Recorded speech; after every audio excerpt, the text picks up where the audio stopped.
नमस्कार साथियों, अष्टावक्र गीता की श्रृंखला में फिर एक बार आपका हार्दिक स्वागत है। अगर आपने चैनल को सब्सक्राइब नहीं किया है तो अभी कर लीजिए, ताकि आने वाले अध्याय के सभी वीडियो आपको बिना विलंब के मिल सके। तो शुरुआत करते हैं। आज हम सुनेंगे अष्टावक्र गीता के तीसरे अध्याय के पहले 20 श्लोक। यह अध्याय आत्मा की महानता और साधक की दृष्टि को स्पष्ट करता है। अष्टावक्र ऋषि यहाँ बताते हैं कि जिसने आत्मा को जान लिया है उसके लिए यह संसार केवल एक खेल की तरह है।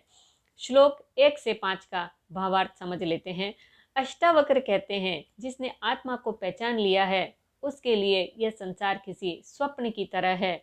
जैसे स्वप्न में सब कुछ वास्तविक लगता है, लेकिन जागने पर वह सब शून्य हो जाता है, वैसे ही आत्मज्ञान होने पर संसार की सारी उलझनें मिट जाती है।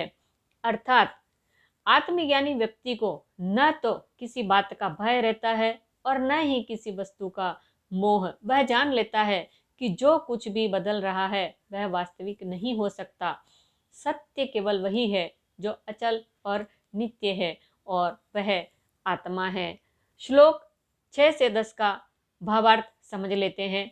अष्टावक्र बताते हैं कि आत्मज्ञानी व्यक्ति का आचरण साधारण मनुष्य से अलग होता है। वह बाहर से तो सामान्य दिखता है, लेकिन भीतर से पूर्ण स्वतंत्र और शांत रहता है। उसके लिए न मित्र है, न शत्रु, न सुख, न दुख। अर्थात जैसे आकाश में बादल आते जाते हैं, लेकिन आकाश कभी बदलता नहीं, वैसे ही आत्मा पर सुख दुख, लाभ हानि, मित्र शत्रु का कोई प्रभाव नहीं पड़ता। जो साधक इस सत्य को अनुभव करता है वह जीवन में हर परिस्थिति में अडिग रहता है। श्लोक 11 से 15 का भावार्थ समझ लेते हैं। यहाँ अष्टावक्र बताते हैं, आत्मज्ञानी व्यक्ति को कुछ भी प्राप्त करने की चाह नहीं रहती। वह जान चुका होता है कि आत्मा पूर्ण है, उसमें कोई कमी नहीं है। इसलिए उसे न धन की कामना होती है, न यश की, न ही स्वर्ग की। अर्थात हम लोग, साधारण लोग, बाहर की चीज़ों को पाकर खुश होते हैं और खोकर दुखी, लेकिन जिसने आत्मा का अनुभव किया वह समझता है कि असली आनंद भीतर है। ऐसे व्यक्ति के लिए संसार के प्रलोभन महत्वहीन हो जाते हैं। श्लोक 16 से 20 का भावार्थ समझ लेते हैं। अष्टावक्र कहते हैं कि आत्मज्ञानी का जीवन जल पर खींची हुई रेखा की तरह होता है।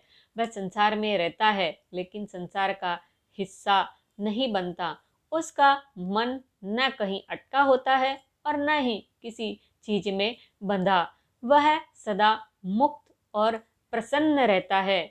अर्थात जो आत्मा को जान लेता है उसके लिए बंधन असंभव है। जैसे सोने को चाहे जो आकार दिया जाए, उसकी असली प्रकृति सोना ही रहती है, वैसे ही आत्मा चाहे शरीर में हो या किसी और अवस्था में, वह सदा शुद्ध और स्वतंत्र रहती है। आइए अब अध्याय का सारांश समझते हैं। अध्याय 3 के पहले 20 श्लोक हमें सिखाते हैं, आत्मा को जान लेने पर संसार स्वप्न की तरह प्रतीत होता है। आत्मज्ञानी व्यक्ति न सुख से बंधता है, न दुख से दुखी होता है। सच्ची स्वतंत्रता किसी वस्तु को पाने में नहीं, बल्कि अपनी आत्मा को पहचानने में है। इसलिए अष्टावक्र गीता का यह अध्याय हमें आमंत्रित करता है कि हम भी भीतर झांकें, आत्मा की पहचान करें और जीवन में मुक्ति का अनुभव करें। साथियों, यदि यह ज्ञान आपको प्रेरित करे तो इसे दूसरों तक जरूर पहुंचाएं। अष्टावक्र गीता का अगला भाग हम अगले वीडियो में लाएंगे। धन्यवाद। हरि ओम।